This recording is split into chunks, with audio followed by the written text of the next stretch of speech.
გამარჯობა, განვაგრძობთ რადიო იმედის დღის არხის ფორმატში მუშაობას და მიმდინარე საშინაო თუ საგარეო პოლიტიკის განხილვისთვის რადიო იმედის სტუდიაში ჩვენ ბატონ ამირან სალუქვაძეს დადარიგის ბრიგადის გენერალს მასპინძლობთ. გამარჯობა. მოგესალმებით, მივესალმებით თქვენს მენელს, მადლობთ მოწვევისთვის. თქვენ მადლობა სტუმრობისთვის. ბატონ ამირან, ალბათ უნდა დავიწყოთ ვერ განვაცალკევეთ საგარეო და საშინაო პოლიტიკას. იმდენად რბილად ვიყვის საინტერესო პროცესების მომსწრენი ვართ და ევროპის დამოკიდებულების ცვლილების ტრანსფორმაციის რაღაც ეტაპს უახლოვდებით იგივე რუსეთ-უკრაინის საბრძოლო მოქმედებებთან და გეოპოლიტიკური პროცესების შეფასების ჭრილში. აგერ ესტონეთის პირველი პირის მხრიდან გაკეთებული განცხადება, რომ უნდა დაიწყოს მისმა ქვეყანამ რუსეთთან დიალოგი და უკრაინამ უნდა იფიქროს თუნდაც ტერიტორიული დათმობების ხარჯზე მოლაპარაკებების პროცესზე, იქ ცალკე შეფასებები გამოიწვია და ამასობაში გამჭვირვალობის შესახებ კანონი, რომელიც იქცა საჯილდოო ქვად და წყალგამყოფად საქართველოსა და ევროპულ ბიუროკრატიას შორის, საქართველოს მოქმედ მთავრობასა და ევროპულ ბიუროკრატიას შორის და ამაზე დაეფუძნა შემდეგ ის ვნებათაღელვა, რაც გრძელდება გარკვეულწილად, ხო? და დღეს ჩვენ ვისმენთ ინფორმაციებს იმასთან დაკავშირებით, რომ ის რომ ევროსაბჭოში გამჭვირვალობის შესახებ კანონზე ცალკეული ქვეყნები მუშაობდნენ, ეს მერეც ვიხილეთ. ბრიტანეთში, მათ შორის საფრანგეთშიც იყო საუბარი და ახლა საუბარია, რომ ევროსაბჭო უცხოური ჩარევის წინააღმდეგ ბრძოლის აუცილებლობას ხედავს და ამ მხრივ საქართველოს გამოცდილების მოსმენას. ლოგიკა, პროცესები და პერსპექტივა. აი ამ ყველაფრიდან გამომდინარე როგორია? საინტერესო პროცესია და საინტერესო შემოbrunება არის აი ამ საკითხის სოციალურ ქსელში. ჩვენი საზოგადოება ღიმილით ხვდება ამას. მე ძალიან ბევრი კომენტარი წავიკითხე დღეს როგორც ჩემ სოციალურ ქსელში, ასე სხვა სივრცეებში და რა შეიძლება ითქვას? მოდი დავიწყოთ ცოტა უკან, გადავახვიოთ 1-2 წლით დაახლოებით, როდის დაიწყო ჩვენთან ამ კანონების მიღება, გამჭვირვალობის კანონი, რომელსაც რუსული კანონი უწოდეს პირდაპირ. და ნებადღელვას არ დავარქმევდი ამას, რაც საქართველოს წინააღმდეგ რა კამპანიაც ვიხილეთ ჩვენ. ეს იყო დაბრალება კურსის ცვლილების, ეს იყო რეზოლუციები ძალიან უსამართლო, სანქციები სხვადასხვა სახის, სხვადასხვა ქვეყნების მიერ და ასე შემდეგ. ეხლა არ მოყვები მარტო ეს რომ გავიხსენოთ, ერთი ეთერი კი არა, ერთი დღე არ გვეყოფა მთელი ის ტალღა რა ნიაღვარი რაც წამოვიდა საქართველოს და მისი ხელისუფლების წინააღმდეგ. შეჩერებული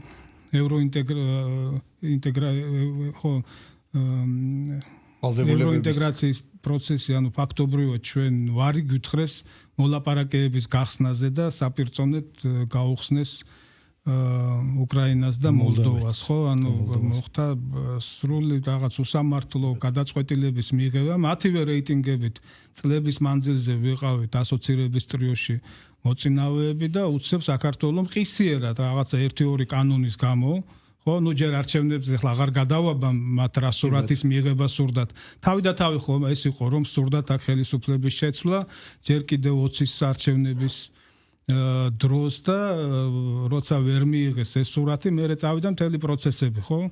იგივე კანდიდატის სტატუსის მონიჭება, როგორ უსამართლოდ მოხდა, რომ ჩვენ დამატებითი ეტაპი რაღაც მოიგონეს ჩვენთვის ევროპული პერსპექტივა და ასე შემდეგ. ანუ მთელი ტალღა იყო, მაგრამ ჩვენ კანონს დავუბრუნდით, ხო, რაც ამ კანონის მოყვა და აი ამ ტალღის შემდეგ, ამ ნიაღვარის შემდეგ ხო, სანქციები, რეზოლუციები და ასე შემდეგ, ხო, გვახსოვს, რომ ევროკავშირმა თვითონ დაიწყო ამ კანონის მიღება. მაშინ, ეხლა ხო მეორე და ახალი ტალღა არის. მაშინ დაიწყეს ამ კანონის მიღება და იმის გამო, რომ ჩვენთან მიმართებით ისეთი უსამართლო კამპანია ქონდათ აგორებული, ხო? რას შემოუთვალე ახლა. იმის გამო, რომ თავისი თავი არ ჩაეგდოთ უხერხულ მდგომარეობაში, რომ ერთი მხრივ შენ საქართველოს ეუბნები, რომ აი რუსულ კანონს იღებ, კურსს ცვლი და ასე შემდეგ, აი ამ გამჭვირვალობის და ფარას და რა ვიცი როგორც გინდათ ისე დავარქვათ უცხოური გავლენის კანონის გამო ამხელად ზეწოლას ახდენ ქვეყანაზე და მეორე მხრივ შენ თვითონ იღებ. აი ამ უხერხულობაში ჩავარდენ და ამის გამო, საქართველოს გამო, ჩვენს გამო 2 წლის წინ თქვენ ვარი ამ კანონის მიღებაზე და დროში არ გაწევდეს, შეაჩერეს ეს და პირდაპირ ჩაწერეს. აი იმის ისიც არ ეყოთ, რომ ეს ფორმულირება მაინც არ ჩაეწერათ. დღეს ბევრი კომენტარი მოვისმინე და ეს არ გახსენებიათ და მე მგონი საინტერესოა ამ ნიუანსის შეხსენება მათთვის და ჩვენი საზოგადოებისთვისაც. პირდაპირ ჩაწერეს, რომ ჩვენ რომ ეს კანონი მივიღოთ, მაშინ საქართველოს ვერ მოვთხოვთ შეჩერებას. და ეს ჩანაწერი გააკეთეს პირდაპირ. ეს ჩანაწერი ხო არსებობს აქვს. ახლა გადის პერიოდი, შეიცვალა რაღაც ვითარება მსოფლიოში, მოვიდა ტრამპის ადმინისტრაცია, შეიცვალა ინტერესები, დაიწყო რასაც გადალაგებას ეძახიან. არ მიყვარს ეს სიტყვები, მაგრამ რაღაც გასაგები რომ იყოს რეკონსტრუქცია გეოპოლიტიკური, რა ვიცი. ძალთა ბალანსი. ხო. აი ამ სიტუაციაში და იმ ფონზე რა ურთიერთობებიც აქვს ახლა ამერიკას და ევროკავშირს და ნუ იქ ახლა ფონად მათ შეუძლიათ აიღონ რომ აი რუსეთიდან საფრთხე, ჩინეთიდან, რუსეთიდან და ჩინეთიდან საფრთხე დღეს არის და 2 წლის წინ არ იყო, როცა შეაჩერეს. ხო? აი რატო? და ლობიზმზე იქ დეპუტატებთან პრობლემები იყო ევროპარლამენტში. საქართველოს გამო რო არ მიიღეს 2 წლის წინ, ანუ საქართველოსზე ზეწოლა და საქართველოში ამ კანონის შეჩერება უფრო მნიშვნელოვანი იყო ვიდრე გარე გამოწვევები, რაც ევროკავშირს გააჩნია, ანუ 2 წლის გამო 2 წელი შეაჩერეს ეს პრობლემა. ანუ ახლა გააქტიურდა, ანუ მე საითკენ მიმყავს. რიტორიკული კითხვაში და ზუსტად რომ ამერიკა ევროკავშირის შორის შეიცვალა რაღაც და ახალი გამოწვევები რო აქვს, რასაც ხმამაღლა არ ამბობენ, ამიტომ გააქტიურეს ახლიდან ეს. და უკვე აღარ უყურებენ იმას, რომ საქართველოს აი ამ 2-3 წლის განმავლობაში თხოვდნენ ამ კანონების გაუქმებას და ახლაც აკეთებენ განცხადებას. აი ეს არის, ნუ აი ღილიმის მომგრელი, როგორ უნდა თქვა, საწოდაობაა, რომ აი დღევანდელ აი დიდ პოლიტიკაში, გლობალურ პოლიტიკაში აი ესეთი პოლიტიკოსები არის და ეს ევრობიუროკრატიას, რასაც ვეძახით, ნუ მათი მომზადების დონე ზუსტად აი ეს არის ყველაფრის მაჩვენებელი, ძალიან მკაფიო, ეს არის ძალიან მკაფიო დასახავს იმ სავალალო მდგომარეობას, რაც დღეს ევრობიუროკრატიაში სუფევს. იმასაც მე არ ვიცი, ეხლა გრანაირად ხდება, რომ ერთი მხრივ ვიღაც გამოდის, განცხადებებს აკეთებს, ისე გრძელდება, აქ ხო ჩვენ ეხლა ვაგრძელებთ რაღაც ხვრელების ამოვსებას, თვითონაც ხვრელებს ავსებენ, ხო, რომ გარედან არ იყოს გავლენები. ჩვენც მიყვებით და ამ ხვრელებს ვავსებთ და პარალელურად ისინი ისე იქიდან ხო ისმის ახლა ახალი კანონების მიმართ განცხადებები, ხო? და ამ კანონებსაც მიიღებენ ისინი. აი რა კანონებსაც დღეს საქართველოს იღებს ამ 2-3 წლის განმავლობაში, ამას ყველას მიიღებს ევროკავშირი მთლიანობაში, შეიძლება ნაწილობრივ, მაგრამ ყველა ცალკეული ქვეყანა სხვადასხვა ფორმით ამ კანონებს მიიღებს. კი ბატონო. ბატონო ამირან, იმ პოლიტიკური დაპირისპირების ფონზე, რაც ახლა ჩვენ გვაქვს ევრობიუროკრატიასა და საქართველოს მთავრობას შორის, რასაც ხალხურს ვადევნებთ. რაღაც პიქს ლოგიკურად უნდა მიაღწიოს, ალბათ და შემდეგ ყველა არის მოლოდინში, რომ კონსტრუქციულ დიალოგში გაგრძელდება. აი ეს 2 წლიანი პაუზა თუ პერიოდი თქვენი თქმის არ იყოს დაიჭირეს და ახლა უკვე ალბათ მეტი შეუძლებელია და ამ კანონზე ფიქრი დაიწყეს. ის რომ საქართველოს გამოცდილების მოსმენაზე თუნდაც ირიბად განცხადება გაკეთდა. ეს ხომ არ მეტყველებს იმაზე, რომ კი იყო ეს პრობლემა 2 წლის წინ, მაგრამ ახლა არ არის და მოდით დიალოგის რეჟიმში ვისაუბროთ ამ ხრივ, ანუ ისევ ეს საკითხი გამჭვირვალობის შესახებ კანონი ხომ არ შეიძლება იქცეს თუ ადრე საჯილდო უკვე იყო, ახლა შერიგების რაღაც საწყის ეტაპად ან მიზეზად. კონსტრუქციული პოლიტიკური შერიგების კომუნიკაციის სხვა პლატფორმაზე გადასვლას. რაფცვლილებებს, თუმცა ახლა განცხადებაც არ არის წერილი გამოქვეყნდა, ხო? ამიტომ ამბობ, ოფიციალური ის არის და არ არის გამორიცხული, რომ რაღაც ფორმატში მოხდეს გააქტიურება შეხვედრები, თუნდაც ქვედა დონეზე, დაუშვათ დეპუტატების, სხვადასხვა თანამდებობის პირების მიერ და შემდეგ ნელ-ნელა დონე მაიწიოს. ბევრი რამ იქნება დამოკიდებული, როგორ განვითარდება საქართველოს ამერიკის ურთიერთობები და ვხედავ ჩვენ ახლა ბოლო პერიოდში რაღაც გარკვეულ აქტივობებს. საგარეო საქმეთა მინისტრს ჰქონდა ძალიან მინისტრის მოადგილეს ძალიან კარგი შეხვედრები ვაშინგტონში. საქართველოს პრეზიდენტია და საგარეო საქმეთა მინისტრი ერთ-ერთ ფორუმზე და ვიხილეთ ჩვენ ფოტომასალები და პოსტები სოციალური ქსელი და მაქვს ცოტა გარკვეული მეტი ინფორმაცია ვიჟონურად ინსაიდეროს რასაც ეძახიან და ახლა ყველაფერზე ვერ ვსაუბრებ, მაგრამ კარგი საუბრები შედგა იქ. ქილიკობენ ახლა სოციალურ ქსელში უყურებენ, მაგრამ ჯერთი არ უნდა ქილიკობდა, იმიტომ რომ შენს ქვეყანას ეხება. აი ეს ვერ გაიგო ჩვენმა ოპოზიციამ და ეგრეთ წოდებულმა პოლიტიკოსებმა, ეგრეთ წოდებულმა, იმიტომ რომ პოლიტიკოს კაფიოთ უნდა ესმოდეს, როგორ უნდა გამიჯნოს ერთმანეთისგან მისი შიდა პოლიტიკური ინტერესები და ქვეყნის საგარეო ურთიერთობები. ქვეყნის გარეთ ყველა პოლიტიკოს, ყველა მოქალაქეს უნდა კონდეს ერთი ინტერესი, ქვეყნის წარმატება. და ბრძოლის ველი პოლიტიკოსებს უნდა კონდეთ მხოლოდ და მხოლოდ ქვეყნის შიგნით. თუმცა როცა დამოუკიდებელი არ ახარ და გარედან იმართები, სხვა რეალობასთან გვაქვს საქმე და პოლიტიკოსი რომელიც გარედან იმართება, ეს პოლიტიკოსი არ არის ჩემი აზრით, ამიტომ მათ მიმართ მე თამამად ვიყენებ ეგრეთ წოდებულს.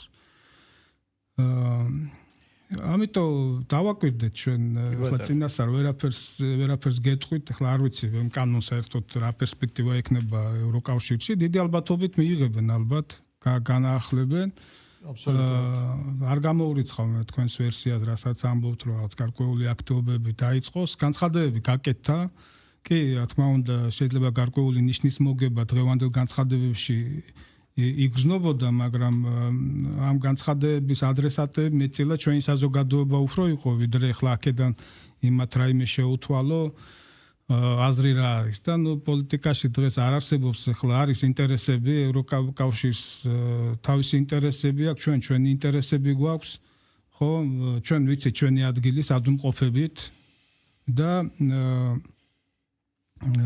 არაფერი საქართველოს არ შეუძლია, ჩვენს ადგილას ვდგავართ.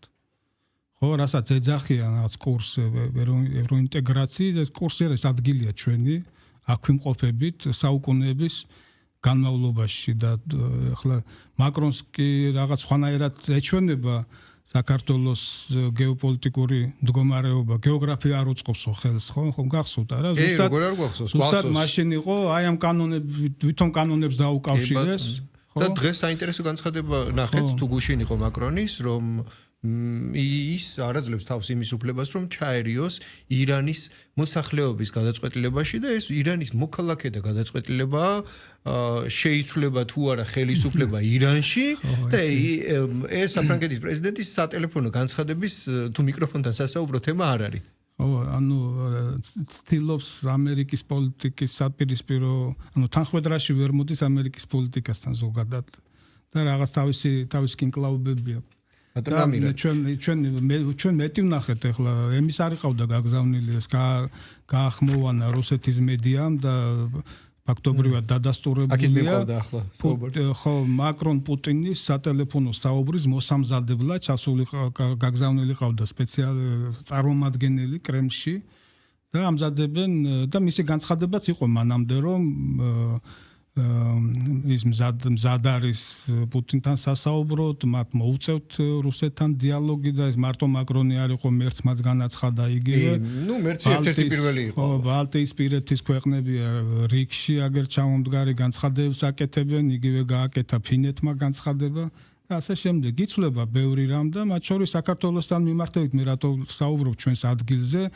აი ეს არის გონივრული პოლიტიკა, რომ შენ არ უნდა აყვე რაღაც გარედან მოხვეულ სცენარებს, უნდა გაუძლო ამ ქარიშხალს, ხო, უნდა გესმოდეს მკაფიოდ შენი ინტერესი, შენი ქვეყნის ინტერესი, რაღაც ღერძი უნდა კონდეს მკაფიოდ სტრატეგიას, რასაც ეძახიან, ეს არის სტრატეგია. და ამ სტრატეგიას უნდა მიყვე, პატარა ქვეყანა ხარ, შეიძლება მოგიწიოს რაღაც გარკვეული ლავირება, ცვლილებები, არ გაქვს შენ იმის ფუფუნება დაუშვათ, რასაც ტრამპი აკეთებს, ხო? ან ასე გააკეთებ, ან ტარიფებს გამოდაგადებ. არ გაქვს იმის ფუფუნება, რომ სადღაც ფლოტი გაუშვა უზარმაზარი და დააყენო იქ 1000 კილომეტრში და ამ ფონზე გააგრძელო ვაჭრობა პოლიტიკა. ამიტომ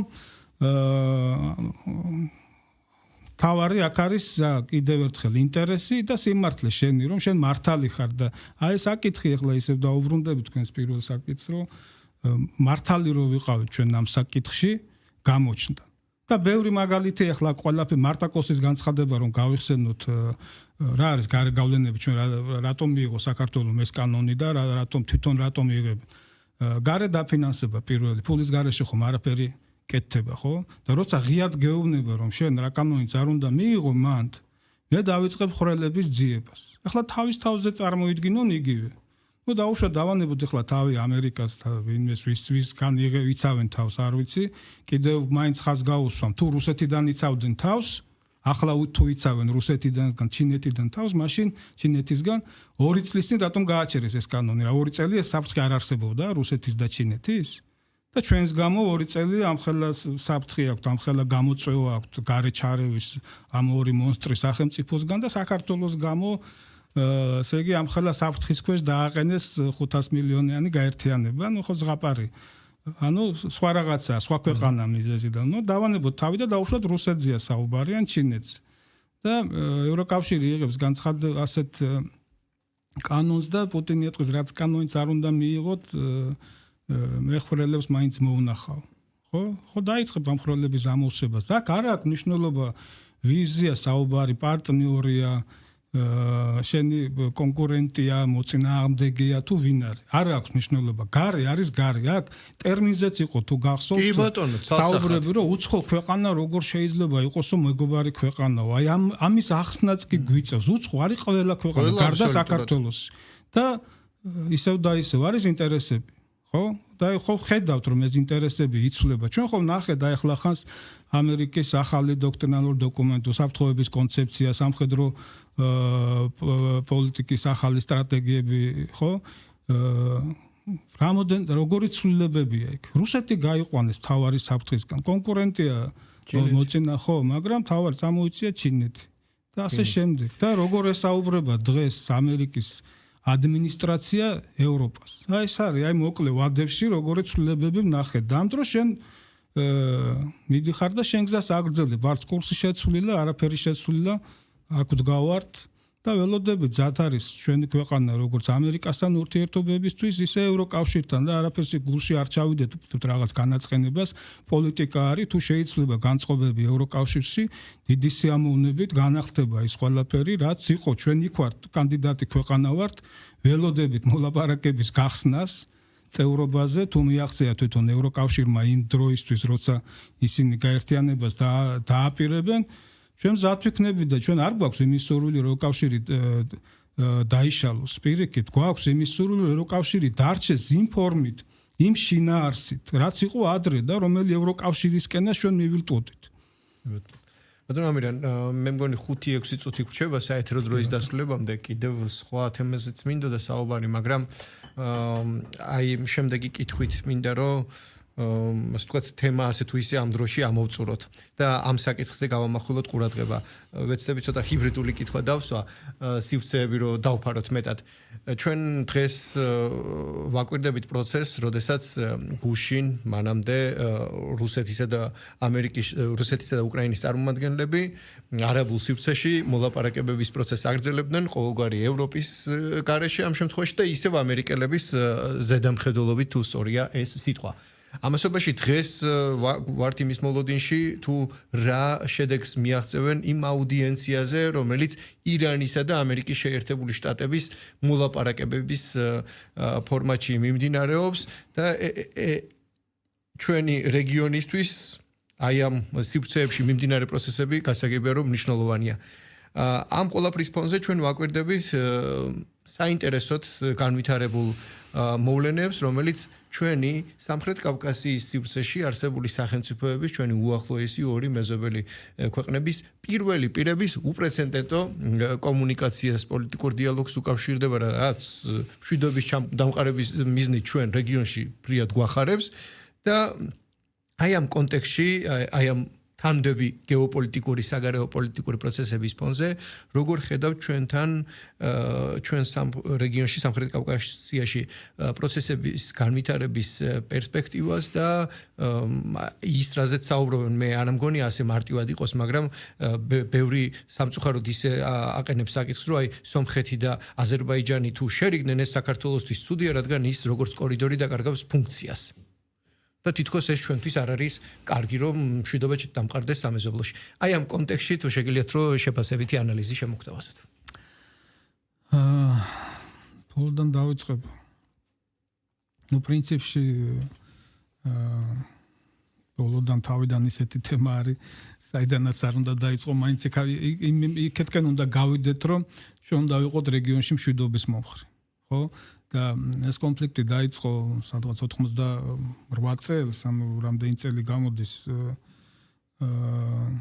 ლამის 4 ათეულს, ხო, 38 წელი გამოდის გონი, ხო, რაც უახლოვდებით 4 ათეულს. 4 ათეულს და ნუ როგორც იქნა ამ წლების განმავლობაში დასრულდა ეს კონფლიქტი, როგორ დასრულდა იქ ვინ მეტი სარგებელი ნახა, ვინ ნაკლები საითკენ გადაიწონა, ნუ აზერბაიჯანმა აღიდგინა ტერიტორიული მთლიანობა და ჩვენ მთლიან ხნის განმავლობაში ვიყავით აზერბაიჯანის ტერიტორიული მთლიანობის მომხრე, ეს გაცხადებული ჰქონდა ხმამაღლა, ეს იცოდა სომხეთმა ძალიან კარგად და ეს არ იწევდა ჩვენს რეგიონში და ჩვენს ურთიერთობებში რაიმე გაუგებრობებს, ხო? ჩვენი გამოწვევა ჰქონდა და გვაქვს დღეს სამწუხაროდ და ეს პოზიცია ჩვენი იყო აბსოლუტურად გასაგები. პირიქით შევოდით ჩვენ მათი დიალოგის მთავარ გასაგები ყველას ადგილად.